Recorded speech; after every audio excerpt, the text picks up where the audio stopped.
আমার স্বামী আমাকে তার এক অফিসের বন্ধুর বাড়িতে কাজের জন্য রেখে গিয়েছিল, কারণ সেই অফিসের বন্ধুটি আমাকে একটি চাকরির সুযোগ দিতে চেয়েছিল। প্রশিক্ষণের সময় আমি লক্ষ্য করেছিলাম যে তার আচরণ মাঝে মাঝে অস্বস্তিকর হয়ে উঠছে। বিভিন্ন অজুহাতে সে আমার কাছে থাকতে চাইত। একদিন সে আমাকে একটি নিচে পড়ে থাকা ফাইল তুলতে বলল, এবং তখন আমি অনুভব করলাম যে সে আমাকে খুব কাছ থেকে পর্যবেক্ষণ করছে। তারপর প্রথমে বস আমাকে কিভাবে কাজ করতে হয় তা শিখিয়ে দিলেন এবং তারপর কিছু এক্সেল শিট তৈরি করতে বললেন। আমি যখন এক্সেল শিট তৈরি করছিলাম তখন তিনি আমার পাশে দাঁড়িয়ে পানি পান করছিলেন। তিনি পানির গ্লাস হাতে ধরেছিলেন। হঠাৎ কিছুটা পানি আমার পিঠে পড়ে গেল। তিনি মৃদুভাবে আমার পিঠে হাত দিয়ে পানি মুছে দিলেন। আমি ততক্ষণে কিছু বলিনি এবং কাজ চালিয়ে যেতে লাগলাম, কারণ যত তাড়াতাড়ি কাজ শিখতে পারবো তত তাড়াতাড়ি আমাকে তার অফিসে জয়েন করাবে। তারপর তিনি আমাকে টেবিলে উপরে। পরের দিন আমার স্বামী তার অফিসের বন্ধুকে আমাদের বাড়িতে ডিনারের জন্য আমন্ত্রণ করল এবং হঠাৎ বাইরে জরুরি কাজে বেরিয়ে গেল। বাড়িতে আমি আর তার অফিসের বন্ধু ছিলাম।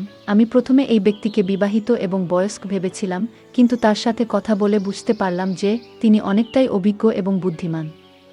তার আচরণ বেশ বন্ধুত্বপূর্ণ ছিল, কিন্তু মাঝে মাঝে কিছু অস্বস্তিকর মুহূর্ত তৈরি হচ্ছিল যা আমি উপেক্ষা করার চেষ্টা করছিলাম। তিনি আসার পর থেকে আমাকে বিভিন্নভাবে তাকিয়ে থাকতেন। মনে হতো তিনি আমাকে কিছু বলতে চান। আমার নাম তানিয়া, আমি 25 বছর বয়সী তরুণী। আমি গ্রামেই থাকি। আমি দেখতে অনেক সুন্দর ছিলাম। বাইরে বের হলেই ছেলেরা আমার দিকে চেয়ে থাকত। মনে হতো তারা আমাকে কিছু বলতে চায় আমার এই সুন্দর চেহারা দেখে। আমার স্বামীর অফিসের বস আমার প্রেমে পড়ে যায়। বন্ধুরা, আজকের গল্পটা অনেক বেশি স্পেশাল, তাই সবাই রেডি হয়ে যাও। দয়া করে গল্পগুলো ভালো লাগলে ভিডিওটি লাইক, শেয়ার এবং চ্যানেলটি সাবস্ক্রাইব করো প্লিজ। কিছুদিন আগে আমি গ্রাম থেকে শহরে এসেছি এবং এখন 4 মাস পর নতুন পরিবেশের সাথে খাপ খাইয়ে নিতে শিখছি। নতুন চাকরি এবং শহরের জীবন আমার জন্য এক নতুন অভিজ্ঞতা। এখানে আসার কারণ হচ্ছে এই 4 মাসে আমার স্বামী আমার সাথে একবারও দেখা করতে আসেনি। আমি দীর্ঘ 4 মাস পর শহরে আমার স্বামীর সাথে দেখা করতে এসেছিলাম। রাহুল এখানে একটি চাকরি করছে এবং আমাকে শহরে ডেকেছিল। আমি আজ নিজের কিছু জিনিসপত্র নিয়ে তার ফ্ল্যাটে এলাম। তবে আমাকে দেখে রাহুলের মুখে খুশির চিহ্ন দেখা গেল না, বরং সে বিরক্ত হয়ে বলল, তুমি কেন এখানে আসলে? আমি কয়েকদিন পরেই তো তোমাকে দেখতে আসতাম। কিন্তু আমি আমার স্বামীর সাথে দেখা করার জন্য অধীর ছিলাম এবং রাহুল সেটা বুঝতে পারছিল না। তার ফ্ল্যাট খুব অপরিচ্ছন্ন ছিল, যা আমি 2 ঘন্টা ধরে পরিষ্কার করলাম। পরের দিন রাহুল তার এক বয়স্ক সহকর্মীকে বাসায় নিয়ে এলো, যার পায়ে ব্যান্ডেজ ছিল। আমি রাহুলের সাথে এখনও ঠিকমতো সময় কাটাতে পারিনি, আর তখনই তার সহকর্মী এসে গেলেন।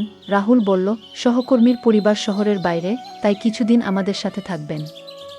আমি তার যত্ন নিলাম, আর আমার রান্না করা খাবার তার খুব পছন্দ হলো। 2 দিনের জন্য থাকার কথা ছিল, কিন্তু এখন তিনি পুরো সপ্তাহ আমাদের সাথে থাকবেন। আমি রাহুলের বন্ধুর জন্য পানি নিয়ে যাচ্ছিলাম। যখনই বোতল রেখে ঘর থেকে বের হতে যাচ্ছিলাম, তখন হঠাৎ আলমারি থেকে তার ওষুধের বাক্সটি পড়ে যায়। কোনো কিছু না ভেবে আমি নিচু হয়ে ওষুধগুলো তুলতে লাগলাম। তখন আমার নজর উপরে গেলে দেখি আমার স্বামীর বন্ধুর চোখ আমার দিকে একটু অস্বাভাবিকভাবে তাকিয়ে আছে। ওষুধগুলো তাকে দিয়ে আমি ঘর থেকে বেরিয়ে এলাম। সেই মুহূর্তে রাহুল ঘরে ঢুকল। সে একবার আমাকে এবং একবার তার বন্ধুর দিকে তাকালো। আমি কিছু না বলে আমাদের ঘরে চলে গেলাম। আমি ভেবেছিলাম রাহুল হয়তো কিছু সন্দেহ করছে, কিন্তু পরে বুঝলাম সে কিছুই ভাবছে না। সে হাসতে হাসতে আমার সাথে গল্প করল এবং আমরা শুয়ে পড়লাম। আমি রাতে রাহুলের কাছে যেতে চাইলাম, কিন্তু সে বিভিন্ন বাহানা দিয়ে ঘুমিয়ে পড়ল। সকালে রাহুল অফিসে চলে গেল, কিন্তু তার সহকর্মী বাড়িতেই রয়ে গেলেন। সহকর্মীর খাবারের চাহিদা ছিল ভিন্ন, বিশেষ করে প্রতিদিন ভিন্ন ধরনের নাস্তা, বিশেষ ইতালিয়ান খাবার চাইতেন। রাহুল কিছু টাকা দিয়ে গিয়েছিল, কিন্তু খরচ হয়ে যাওয়ায় সামান্যই অবশিষ্ট ছিল। আজকের ডিনারের জন্য এর ব্যবস্থা করেছিলাম এবং টাকাও প্রায় শেষ হয়ে গিয়েছিল। রাতে আমি রাহুলের কাছে আরও টাকা চাইতে গেলে সে রেগে বলল, আমি তো মাত্র 1000 টাকা উপার্জন করি, আমাকে কি ব্যবসায়ী ভাবছ? আমি বোঝানোর চেষ্টা করলাম সহকর্মীর খাবারের জন্যই সব টাকা শেষ হয়েছে, কিন্তু সে রাগ করে ঘুমাতে চলে গেল। পরের দিন সকালে রাহুল অফিসে চলে যাওয়ার পর আমি তার সহকর্মীকে নাস্তা দিতে গেলাম। সহকর্মী আমার হাতে বেশ কিছু টাকা তুলে দিলেন এবং বললেন, গত রাতে তোমাদের কথোপকথন আমি আমার ঘর থেকে শুনেছি। এই টাকাগুলো রেখে দাও এবং রাহুলকে বলার দরকার নেই। আমার ঘরের খরচ চালানোর জন্য টাকা প্রয়োজন ছিল, তাই আমি সেই টাকাগুলো ফিরিয়ে দিইনি। সন্ধ্যায় রাহুল যখন বাড়ি ফিরল, তখন সে আমাকে কিছু বাড়তি টাকা দিল। কিন্তু আমি তাকে সহকর্মী থেকে পাওয়া টাকার কথা কিছুই বললাম না। দুদিন পর তার সহকর্মীর শরীর ঠিক হয়ে গেল এবং তিনি তার নিজের বাড়িতে ফিরে যাওয়ার প্রস্তুতি নিলেন। যাওয়ার সময় তিনি আমার পিঠে হাত রাখলেন, কিন্তু তার স্পর্শ স্বাভাবিক ছিল না, যেন কিছুটা অস্বস্তিকর। আমি রাহুলকে সহকর্মীর ব্যাগ এনে দিলাম এবং রাহুল তাকে গাড়ি পর্যন্ত পৌঁছে দিতে বাইরে গেল। আমি বাড়িতে নিজের কাজে লেগে গেলাম। আমার শ্বশুর শাশুড়ি তখন গ্রামে ছিলেন, কিন্তু গত কিছুদিন ধরে এক ধরনের অস্বস্তি আমার মনের মধ্যে কাজ করছিল। যখন রাহুলের সহকর্মী আমাদের বাড়ি থেকে চলে গেলেন, তখন বাড়িটা হঠাৎ করে খুব ফাঁকা আর শান্ত লাগছিল। মনে হচ্ছিল যেন আমার একটা বড় সমস্যার সমাধান হয়েছে। এখন আমি আমার স্বামীর সাথে যতটা খুশি ততটা সময় কাটাতে পারবো। বেশ কিছুদিন ধরে রাহুল বাড়িতে তেমন সময় দিচ্ছিল না। একদিন বাইরে গিয়ে দেখলাম সে কোথাও নেই। সম্ভবত অফিসে চলে গেছে তার সহকর্মীর সাথে। মাঝে মাঝে রাহুলকে বুঝতে আমার খুব কষ্ট হয়। 2 দিন পেরিয়ে গেছে। সে রাতে বাড়িতে আসে আর সরাসরি ঘুমিয়ে পড়ে। একদিন রাহুল হঠাৎ অফিস থেকে তাড়াতাড়ি ফিরে এলো। আমি খুশি হলাম, কিন্তু যখন তাকে ভালো করে দেখলাম তখন বুঝতে পারলাম সে কিছুটা চিন্তিত। আমি তার কাছে জানতে চাইলাম, কি নিয়ে এত চাপ? সে বলল, তানিয়া, আমাদের কাল বিকালের মধ্যেই এই বাড়ি ছাড়তে হবে। গত 2 মাসের ভাড়া আমি দিতে পারিনি। বাড়িওয়ালার ফোন এসেছিল। শুধু ভাড়া নয়, তিনি বাড়ি খালি করার জন্যও বলেছেন। রাহুলের কাছে 2 মাসের ভাড়া দেওয়ার টাকা ছিল না, তাই আমি গ্রামের বাড়ি থেকে আনা সঞ্চিত কিছু টাকা তাকে দিলাম। তবুও আরও 10,000 টাকার প্রয়োজন ছিল। তখন আমি আমার সোনার কানের দুল বিক্রি করলাম আর সেই টাকা দিয়ে ভাড়া মিটিয়ে দিলাম। কিন্তু এখন আমাদের এই বাড়ি ছেড়ে দিতে হবে। আর কোথায় যাব সেটাই চিন্তার বিষয়। ঠিক তখনই রাহুলের সহকর্মীর ফোন এলো আর রাহুল তাকে সবকিছু জানালো। সহকর্মী আমাদের তার বাড়িতে থাকার জন্য আমন্ত্রণ জানালেন। রাহুল বলল, আমাদের থাকার ব্যবস্থা হয়ে গেছে। কিছুদিন আমরা সহকর্মীর বাড়িতে থাকতে পারবো। এরপর আমি তাড়াতাড়ি আমাদের ব্যাগ গুছিয়ে নিলাম এবং আমরা তার বাড়ির উদ্দেশ্যে রওনা হলাম। সহকর্মীর বাড়ি ছিল বিশাল এবং আমাদের জন্য একটি বিশেষ ঘর বরাদ্দ করা হলো। আজকের পরিস্থিতি কিছুটা চাপের ছিল, তবে সাময়িক। আমরা নতুন করে পরিকল্পনা করতে শুরু করলাম। রাতে আমরা কোনোমতে ঘুমাতে পারলাম। পরের দিন সকালে নাস্তার পর আমি দেখলাম রাহুল তার ব্যাগে কিছু কাপড় গুছাচ্ছে। আমি জানতে চাইলাম, তুমি আলাদা করে ব্যাগ গুছাচ্ছ কেন? কোথায় যাচ্ছ? রাহুল বলল, তানিয়া, আমি কয়েকদিনের জন্য শহরে যাচ্ছি। অফিসের জরুরি কাজ আছে। শহরে গিয়ে আমি অতিরিক্ত কিছু টাকা পাবো, যা আমাদের কাজে লাগবে। রাহুলের এই দৌড়ঝাঁপ দেখে আমার মায়া লাগলো। সে আমাদের পরিবারের জন্য কত পরিশ্রম করছে। 2 দিনের জন্য সে বাইরে চলে গেল। তার যাওয়ার পর রাতে আমি একা ঘুমাতে পারছিলাম না। দীর্ঘ সময় ধরে আমি জেগেছিলাম, নানান চিন্তায় ডুবে। ঠিক তখনই রাহুলের অফিসের বন্ধু হঠাৎ করে আমার ঘরে এসে হাজির হলেন। তিনি বললেন, তানিয়া, তুমি ঘুমাওনি? তোমার ঘরের লাইট বলছিল, তাই নিতে এলাম। তখন আমি তাকে বললাম, রাহুলের আয়ের সংসার চলছে না। কিভাবে সংসার চালাবো সেই চিন্তায় আছি। সহকর্মী তখন আমাকে সান্ত্বনা দিয়ে বললেন, তুমি চিন্তা করো না, আমি আছি। আমি সব ঠিক করে দেব। তবে তোমার সাহায্য লাগবে। তুমি চাইলে তোমার স্বামীর অবস্থা বদলে যেতে পারে। এতটুকু বলে তিনি আমাকে কাছে টানার চেষ্টা করলেন। আমি সঙ্গে সঙ্গে নিজেকে সরিয়ে নিলাম এবং দৃঢ়ভাবে তাকে না বললাম। আমি তাকে দূরে সরিয়ে দিয়ে বললাম, আপনি কি করছেন? এর মানে কি? তিনি বললেন, তানিয়া, আমাকে ভুল বোঝো না। আমি শুধু তোমাকে সাহায্য করতে চেয়েছিলাম। তোমাকে আমার কোম্পানিতে চাকরি দেওয়ার কথা ভাবছিলাম। আমি শান্তভাবে উত্তর দিলাম, আমার কোনো চাকরির দরকার নেই। এখন আপনি দয়া করে এখান থেকে চলে যান। আমি খুব ক্লান্ত। পরে কথা হবে। এটা বলার পর তিনি আমার ঘর থেকে বেরিয়ে গেলেন। যদিও এটা তার নিজেরই বাড়ি ছিল, তবুও আমি তাকে আমার ঘরের বাইরে বের করে দিয়েছিলাম। আমার রাগটা একটু বেশি ছিল। তখন এরপর 2 দিন কেটে গেল আর রাহুল বাড়ি ফিরল না। আমি ফোন করে জানতে চাইলাম, তুমি কবে ফিরবে? রাহুল বলল, তানিয়া, আমি তোমার মতো ফাঁকা সময় বসে নেই। তুমি হঠাৎ করে গ্রাম থেকে শহরে চলে এলে আর এখন তোমার জন্য আমাকে এত দৌড়ঝাঁপ করতে হচ্ছে। একা থাকলে আমি যে কোনোভাবে ম্যানেজ করতে পারতাম। কিন্তু তোমার আসার পর আমার খরচ আর টেনশন দুটোই বেড়ে গেছে। এতটুকু বলেই সে ফোনটা কেটে দিল। তার এই কথায় আমি খুব রেগে গেলাম, কারণ সে আমার অবস্থাটা বুঝতে চাইছিল না। তার চোখে আমার ভালোবাসা ধরা পড়ছিল না। আমি ভাবতে লাগলাম কিভাবে রাহুলের এই টেনশন কমানো যায়। ঠিক তখনই তার সহকর্মীর কথা মনে পড়ল। একমাত্র তিনিই হয়তো আমাদের সাহায্য করতে পারেন, কারণ অর্থের সমস্যার সমাধান তার মাধ্যমেই হতে পারে। রাহুলের সহকর্মী তখন বাড়ি থেকে কাজ করছিলেন। দুপুর প্রায় ৩টা বেজে গেছে। আমি তার রুমে ঢুকলাম। আমি তাকে বললাম, আপনি তো কাল আমাকে কিছু নতুন কাজ শেখানোর কথা বলেছেন ছিলেন, তাই না? তিনি মৃদু হেসে আমার দিকে তাকিয়ে বললেন, তানিয়া, তুমি খুব বুদ্ধিমতী। তোমার বুঝতে দেরি হয়নি। বস বললেন, আমি তোমাকে মাসিক ২-৫ হাজার টাকা বেতন দেব। কাজটি কি হবে সেটা আমি এখন তোমাকে আমার কম্পিউটারে দেখাচ্ছি। আমি জানতাম এই সুযোগ পেয়ে রাহুল নিশ্চয়ই খুশি হবে। যদি আমার কাজের মাধ্যমে সংসারে কিছু অতিরিক্ত অর্থ আসে, তবে তাতে কারো খারাপ লাগার কথা নয়। সেই দিন থেকেই আমি কাজ শিখতে আগ্রহী হয়ে উঠলাম। বস আমাকে তার চেয়ারে বসতে বললেন এবং কম্পিউটার ব্যবহার শেখানো শুরু করলেন। প্রথমে তিনি আমাকে মাউসটি ধরিয়ে দিলেন এবং কিভাবে ব্যবহার করতে হয় তা দেখালেন। আমি একটু নার্ভাস ছিলাম, কিন্তু তিনি আমাকে আশ্বস্ত করলেন, চিন্তা করো না, ধীরে ধীরে সবকিছু শিখে যাবে। প্রথম দিন বলে বস শুধু অর্ধেক ঘন্টার জন্য আমাকে শেখালেন। এরপর আমি রাত্রে বসের বাড়ির রান্নাঘরে গিয়ে দেখলাম যে সেখানে কাজের মেয়ে রান্না করছে। আমার কোনো বিশেষ কাজ ছিল না, তাই তার সাথে কিছুক্ষণ কথা বললাম। এভাবেই আমার নতুন কাজ শুরু হলো।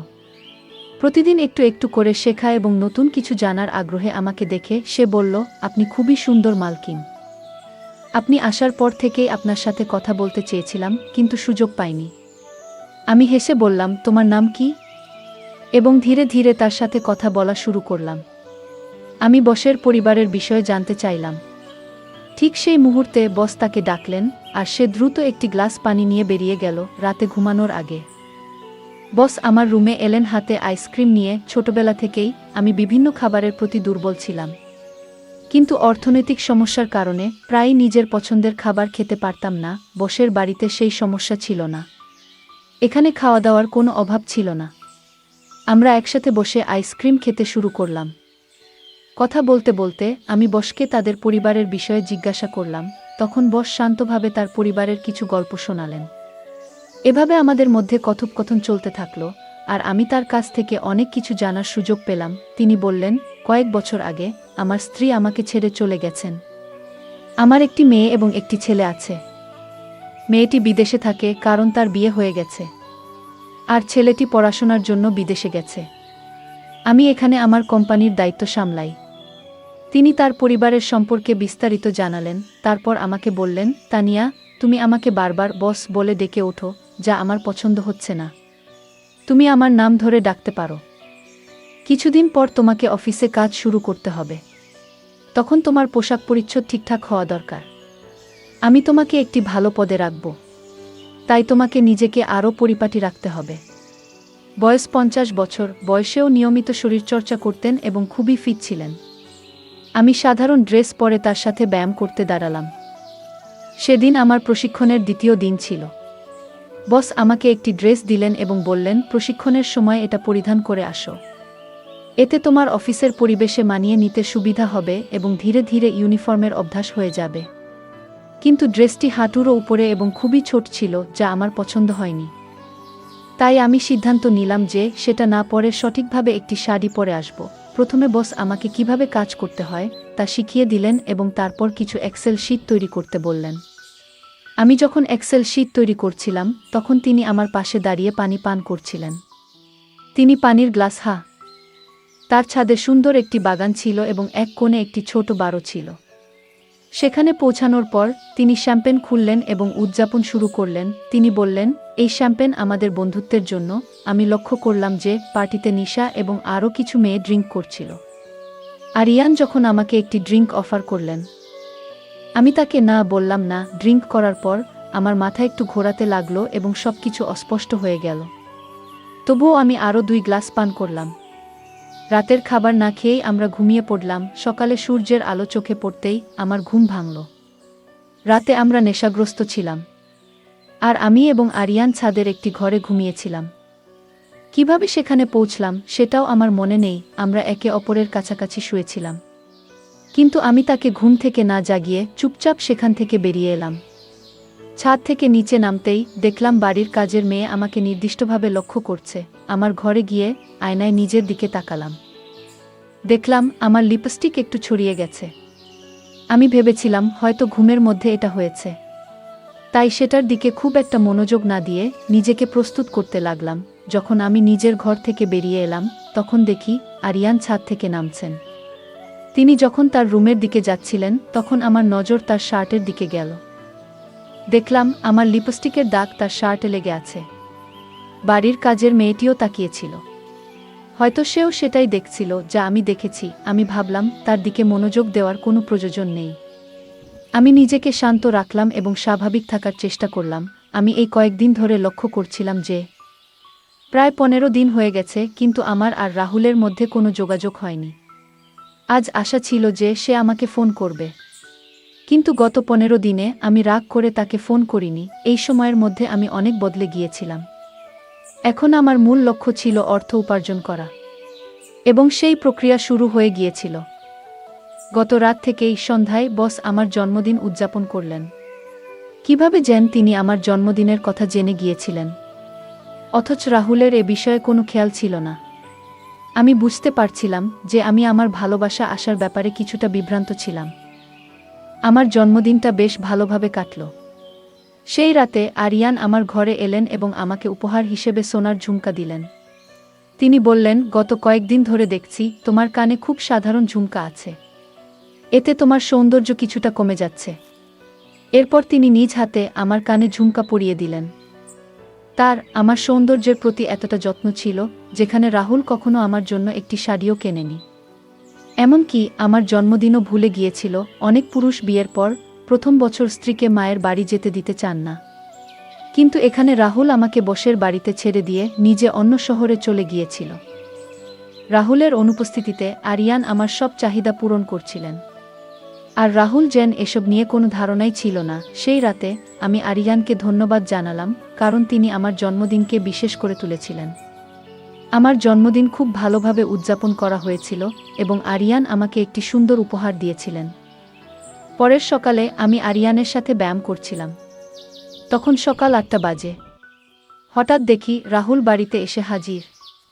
আমাকে বসের সাথে ব্যায়াম করতে দেখে সে অবাক হয়ে তাকিয়ে রইল, কারণ আমি যেই জিম স্যুট পরেছিলাম সেটি শরীরের সাথে সম্পূর্ণ লেগেছিল। রাহুলকে দেখে আমি তাড়াতাড়ি আমার ঘরে চলে গেলাম। কিছুক্ষণ পর সে ঘরে এসে আমাকে আলিঙ্গন করল এবং বলল, হ্যাপি বার্থডে তানিয়া। তার কাছ থেকে এই শুভেচ্ছা শুনে আমার কিছুই মনেই হলো না, কারণ আমার জন্মদিনের দিন সে একটি ফোনও করেনি। সারাদিন আমি তার সাথে তেমন কথাও বলিনি। সন্ধ্যায় হোলির পূজা করার সময়ও আমি একাই গিয়েছিলাম। পরের দিন ছিল দোলযাত্রা, আর আরিয়ান তার বাড়িতে একটি অনুষ্ঠানের আয়োজন করেছিলেন। তার কোম্পানির অনেক কর্মচারী সেখানে উপস্থিত ছিলেন। রাহুল এসে আমাকে রং লাগালো, কিন্তু আমি তাকে রং না লাগিয়ে আরিয়ানের কাছে চলে গেলাম। আমি তার গালে রং লাগালাম, আর তিনিও আমার মুখে রং লাগালেন। আমাদের মধ্যে বেশ মজার মুহূর্ত কাটছিল। যখন আমরা রং খেলছিলাম তখন রাহুল হঠাৎ আমাদের দিকে এগিয়ে এলো। তাকে দেখে আমি আরিয়ানের থেকে একটু দূরে সরে গেলাম। পরে আমি একপাশে দাঁড়িয়ে মঠা পান করছিলাম। তখন হঠাৎ করে আমার আর আরিয়ানের দৃষ্টি একসাথে মিলল। তিনি আমাকে কিছু ইঙ্গিত করলেন, যা আমি খুব ভালোভাবে বুঝতে পারলাম। দোলযাত্রার রং যেন আরিয়ানের উপর বেশ চেপে বসেছিল। তার ইঙ্গিতটি বুঝেই আমি চারপাশে তাকালাম।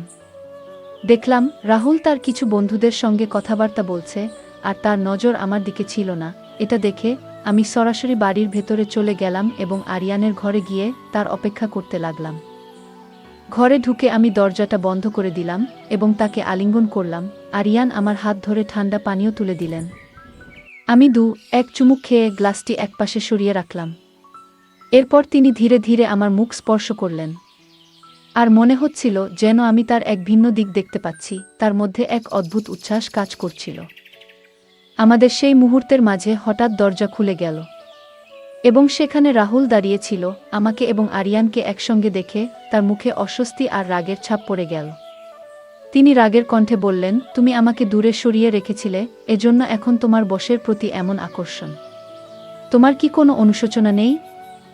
তার কথা শুনে আমি বিস্মিত হলাম। সে মোবাইলটা তুলে নিয়ে বলল, আমি তোমার ভিডিও করে সবাইকে পাঠিয়ে দেব, যাতে সবাই জানতে পারে তুমি কেমন সতীসাধ্বী। তার এই কথা শুনে আমি তার হাত থেকে মোবাইলটি ছিনিয়ে নিলাম এবং তাকে একটি থাপ্পড় দিলাম। আমি বললাম, চোরের মন চুরি নিয়ে ব্যস্ত থাকে রাহুল। তুমি কি ভেবেছিলে আমি তোমার আসল রূপ চিনতে পারবো না? তুমি কিভাবে এতটা নিচে নামতে পারলে? তোমার কোনো লজ্জা নেই, তাই না? তুমি আমাকে 5 দিনের জন্য তোমার বসের কাছে ছেড়ে দিয়ে গিয়েছিলে, তখনই আমি বুঝেছিলাম সবকিছু পরিষ্কার হয়ে গিয়েছিল। কয়েকদিন আগে তোমার মোবাইলে আমি সেই মেসেজগুলো দেখেছি, যেখানে আমার পাঠানো ছবি ছিল। কোনোদিন কল্পনাও করতে পারিনি যে তুমি টাকা রোজগারের জন্য এমন কাজ করবে। তুমি কিভাবে পারলে? তুমি 5 দিনের জন্য আমাকে তোমার বসের হাতে তুলে দিয়েছিলে। তোমার কাছে আমি কিছু না, এটা দেখে খুব কষ্ট পেলাম। তোমার এতটা নিচে নামার কথা ভাবিনি। কয়েকদিন আগে তোমার বসের সঙ্গে আমি তাদের বাড়ির ছাদের বাগানে ছিলাম। তখনই তোমার কাছ থেকে তার কাছে একটি মেসেজ আসে। সেখানে তুমি আরও টাকার দাবি করেছিলে এবং বলেছিলে স্ত্রীর সঙ্গে আরও একটি রাত কাটিয়ে নাও, তারপর টাকা পাঠিয়ে দিও। কিন্তু সেই রাতে আমার সামনে সবকিছু পরিষ্কার হয়ে যায়। আমি বুঝতে পারছিলাম সেদিন রাতটা অন্যরকম হতে চলেছে। তোমার বস তখনও কোনো অশোভন কিছু করেনি, তবে পরিস্থিতি সেদিকেই যাচ্ছিল। আমি তাকে তার মেয়ের কথা মনে করিয়ে দিলাম, যিনি আমারই বয়সী। আমি জিজ্ঞাসা করলাম, আপনার মেয়ের সঙ্গে এমন কিছু হলে আপনি কেমন অনুভব করতেন? আমার কথা শোনার পর তিনি থেমে গেলেন। আমি ভাবিনি আমার কথা তাকে এতটা ভাবাবে। তিনি সঙ্গে সঙ্গে ক্ষমা চাইলেন এবং এরপর থেকে আমাকে সম্মান করা শুরু করলেন, যেন আমি তার নিজের মেয়ের মতো। আমি তোমার মতো মানুষের জন্য উপযুক্ত নই, এটা সবার কাছেই স্পষ্ট। তোমার বস তোমাকে চাকরি থেকে বাদ দিতে চেয়েছিলেন, কিন্তু আমি তাকে থামিয়েছিলাম। কারণ আমি দেখতে চেয়েছিলাম তুমি টাকার জন্য কতদূর যেতে পারো। নিজের স্বার্থে মতো থেকে টাকা অর্জনই তোমার লক্ষ্য ছিল। এখন আমি আর তোমার সাথে থাকতে পারছি না। আমি ডিভোর্স দিচ্ছি রাহুল। রাহুল আমার পায়ে ধরে ক্ষমা চাইতে লাগলো, কিন্তু লাভ নেই। সে আমার বিশ্বাস ভেঙেছে, তাই আমি ডিভোর্স দিয়েছি এবং আরিয়ান তাকে চাকরি থেকে বরখাস্ত করেছে। আর আমি আরিয়ানের অফিসে চাকরি করতে থাকি। তাই বন্ধুরা, রং দেওয়ার চেয়ে রং বদলানো মানুষদের থেকে সাবধান থাকা উচিত। বন্ধুরা, যদি এই গল্পটি ভালো লেগে থাকে তাহলে দয়া করে ভিডিওটি লাইক করুন এবং আমাদের চ্যানেলটি সাবস্ক্রাইব করুন। পাশে থাকা বেল আইকনটি প্রেস করুন, যাতে করে আমরা যখনই নতুন ভিডিও আপলোড করি তার নোটিফিকেশন সবার আগে আপনার কাছে পৌঁছে যায়। ধন্যবাদ। দেখা হবে আমাদের পরবর্তী ভিডিওতে।